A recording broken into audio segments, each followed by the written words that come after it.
Salve nação, beleza? Saudação negro, Rafa Rene aqui. E hoje viemos para mais um vídeo, dessa vez é pra gente comemorar, já que o Flamengo está classificado para semifinais da Copa do Brasil. E vamos enfrentar o Grêmio nessa semifinal. Pode vir Grêmio, que a gente não tem medo, porque essa porra é Flamengo.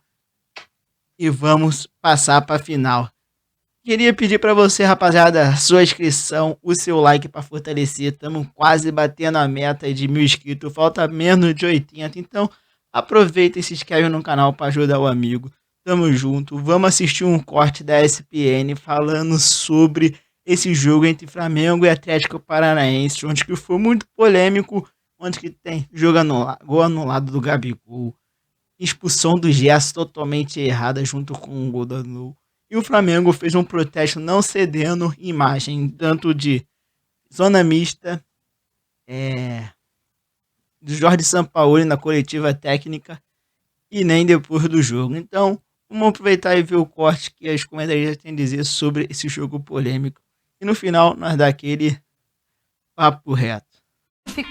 Manteve a vantagem e ampliou essa vantagem diante do Atlético Paranaense em seus domínios. A gente vai debater todos os lances polêmicos, todos os cartões da partida, impedimento que está dando o que falar. Também tem um pênalti no jogo entre Grêmio e Bahia a ser analisado. Mas antes, vamos tentar nesta noite de hoje, amigos, falar só um pouquinho de futebol. Será que a gente consegue, Jean Oddi? Tudo bem com você? Pois é, tudo bom, Dani? Tudo bem? Tem sido cada vez mais difícil no Brasil a gente conseguir falar um pouquinho de futebol. Boa noite para você, boa noite para os companheiros.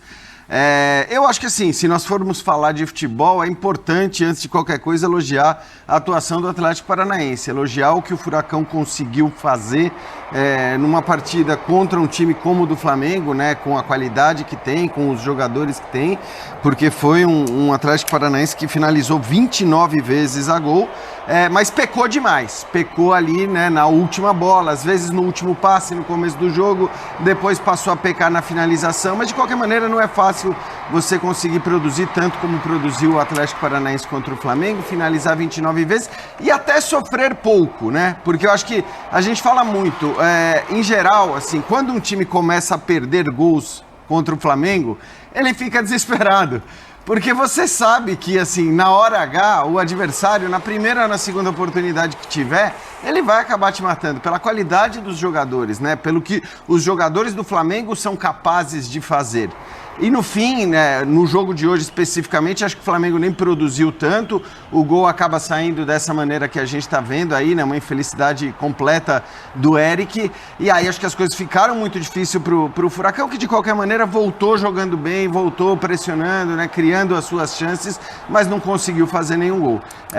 Acho que o Flamengo hoje ficou abaixo do que a gente tem visto até, porque a gente pode falar que o Flamengo está longe do seu potencial máximo, certamente está. Claro que o Flamengo tem muito a evoluir, também tem jogadores chegando agora, então é um Flamengo que tem muito a crescer. Mas hoje eu acho que na média a atuação do Flamengo foi abaixo da que costuma ser, inclusive, mesmo estando o time ainda longe do seu potencial máximo, evidentemente. Mas é um Flamengo que avança e avança, para mim, como favorito para a semifinal contra o Grêmio, por mais que o Grêmio esteja fazendo uma belíssima campanha na temporada também. Grêmio classificado nos pênaltis, daqui a pouco a gente fala desse jogo. Pedro Ivo Almeida, até o destaque do encontro de rubro-negros na Arena da Baixada. Do encontro de rubro-negros especificamente, dando um beijo para você, Jean, Calçade, Vitor e Fã de Esporte. O Jean já resumiu bem o que acontece quando você não mata. Tem oportunidade, em tese tem um primeiro tempo melhor e não mata. Agora, é um confronto. O encontro de rubro-negros ele é um confronto de mata-mata que tem ida e volta. E se você parar para pensar que um time, nesse contexto de futebol brasileiro hoje, fez um 4-1 no Atlético Paranaense, depois de um primeiro tempo muito complicado lá no Maracanã, que o Flamengo teve que jogar no segundo tempo lá, o que teve que suportar, porque não fez um bom primeiro tempo, e até que aproveitou depois no Atlético, e aí o que o Jean falou, você já fica meio que no desespero de saber que não está fazendo, que podem te matar lá atrás. O Flamengo conseguir fazer esse segundo gol, construir uma boa vantagem, é ótimo para um Flamengo que quando sai sorteio, a época é aquela coisa do Atlético Paranaense é copeira, cascudo, briga, então havia uma certa desconfiança. Por esse lado, é muito interessante para o Flamengo. Agora, se a gente for debater como foi neutralizado em algum momento, até com certa facilidade, a partir dos 20 minutos ali do primeiro tempo, alguns erros, é outro debate, mas acho que vai ficar muito... Você falou ali, você brincou, né? Você brincou sobre vamos tentar falar de futebol, mas eu queria só me alongar um pouquinho, porque é muito delicado. A gente vai falar de linha traçada, que é inconclusiva, quem acha que traçou certo, quem acha que traçou errado, a câmera não está no melhor ponto, não se investe nisso, não tem uma preocupação de tornar a ferramenta mais clara. A gente vai falar de indefinição, de que ter que colocar o jogo, o Grêmio e Bahia, ter que fazer o jogo, não adiar, por questões de calendário, é sempre mais importante do que poderia ter acontecido algo pior por forças da natureza. A gente vai falar de Conmebol, de Botafogo, o lugar que o Botafogo jogou é uma piada de mau gosto, sabe? Então, assim, a gente tenta falar de futebol, mas tem sempre um debate que vai puxando, e nem sempre do nosso lado de querer ou polemizar ou tratar algo que seja mais relevante que o jogo, que eu acho que não é, mas a gente tenta imitar tanta coisa, né? Mas aí é a Conmebol que, por forças financeiras, quer ter um playoff, quer ter 2 datas a mais. Então, força esse tipo de jogo que acaba acontecendo. É a CBF que não abre mão de jeito nenhum, não pode, é inegociável adiar, pensar, mexer no meu calendário, porque é sempre mais importante não mexer no calendário, não pensa na qualidade do que é vendido, inclusive, para fora. E aí agora a gente vai ficar, infelizmente, também nesse debate da linha, tracejada, a câmera que não está no ângulo certo, sabe, o frame que não é o ideal, o pacote que não é o melhor para o futebol brasileiro, um outro ângulo que poderia mostrar uma outra coisa. Então, assim, trata-se muito mal o jogo. A gente até quer falar de jogo, mas trata-se muito mal o jogo, não só aqui, mas como no contexto sul-americano também. Então não tem como fugir também. A gente debate o jogo, mas precisa pensar onde ele acontece, em que circunstância ele acontece. O esforço que fazem para a coisa ficar ruim também é grande. Com certeza, teremos espaço para tudo isso e temos espaço também para reivindicações dos clubes, a modelo do que aconteceu antes no Palmeiras, que havia dito que não falaria depois do jogo contra o Flamengo, né, no Campeonato Brasileiro. Agora é o Flamengo que se posiciona dessa maneira em protesto à arbitragem. Por determinação da direção de futebol, atletas e o técnico Jorge Sampaoli não concederão entrevista após a classificação do Flamengo na Copa do Brasil. Trata-se de um protesto pelos erros repetidos e absurdos durante a partida. Abrir o bico funciona, Paulo Calçade. Só faltou escrever ali a verdade. E por causa disso vamos punir nossa torcida.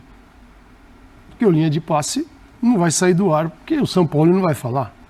Nós vamos continuar a linha de passe aqui. A baita audiência que ele tem sempre. Então o Flamengo... Só que vamos ter que falar mais. O Flamengo pune a torcida dele. Gente, como o Palmeiras pune a torcida, o Palmeiras pune a torcida dele, o Flamengo pune a sua torcida. O Flamengo tem uma torcida pequena, né?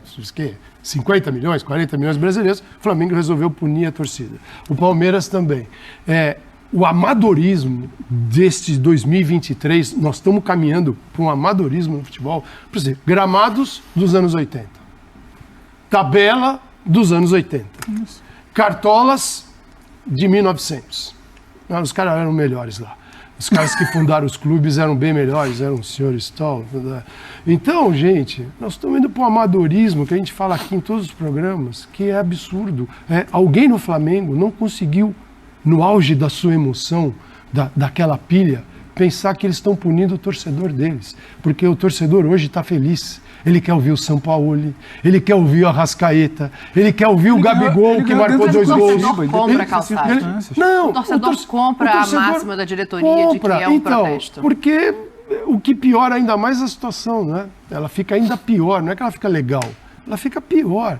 Né? Então, eu lamento profundamente, né, que o Flamengo acabe punindo sua torcida, protesto. Eu fico imaginando protestar e quem é o atingido? Pergunta é, quem está sendo atingido por essa decisão?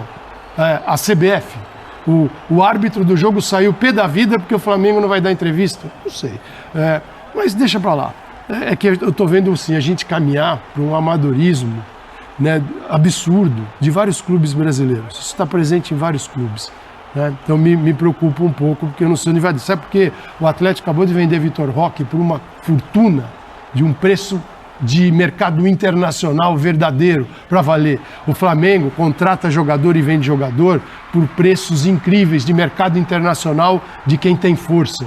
Aí vem para um jogo e toma uma atitude que é ridícula, né? Mas vamos falar do jogo. É que isso não entra, né, cara? A gente precisa andar para frente, evoluir. A gente está voltando para os anos 80. Mas tudo bem. Cara, esse finalzinho aí tem um debate que ele entrou que é muito importante, já que é quem é prejudicado nesse protesto do Flamengo. Eu sou muito a favor desse protesto, já que a gente foi muito prejudicado nessa partida. Ele, cara, se eu não me engano, teve 5 cartão amarelo para o time do Flamengo e 1 vermelho, onde que é a expulsão do Gerson. Gente, é muito cartão pra gente estar na semifinal. Isso prejudica demais o nosso time, já que a gente entra totalmente amarelado, meio de campo e o zagueiro. Então, o Flamengo tem que ficar de olho e tem que cobrar da CBF.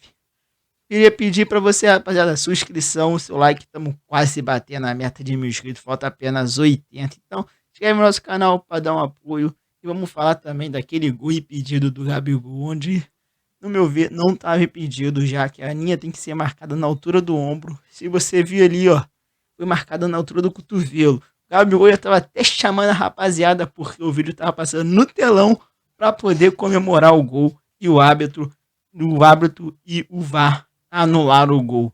Foram 2 lances no Gabigol e 2 gols. Gabigol é ídolo. Tamo junto e até o próximo vídeo.